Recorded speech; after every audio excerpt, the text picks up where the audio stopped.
నమస్తే Telangana welcome to T News నేను మమత ముందుగా బులెటిన్లో హెడ్లైన్స్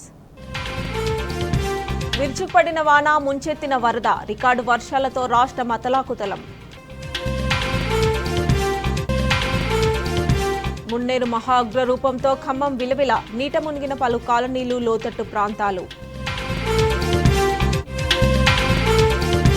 సర్కార్ వైఫల్యంపై రోడ్డెక్కిన వరద బాధితులు పరామర్శకు వచ్చిన మంత్రి తుమ్మల గేరావ్ నేడు విద్యా సంస్థలకు సెలవు పరీక్షలు వాయిదా ఐటీ కంపెనీల ఉద్యోగులకు వర్క్ ఫ్రం హోం తీవ్ర అల్పపీడనంగా బలహీనపడనున్న వాయుగుండం రాష్ట్రంలో మరో 24 గంటలు భారీ వర్షాలు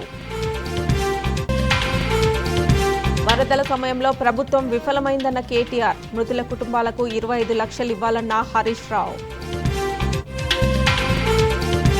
డాక్టర్ హత్యాచారంపై కొనసాగుతున్న ఆందోళనలు ఘటనాస్థలిని పరిశీలించిన సిబిఐ బృందం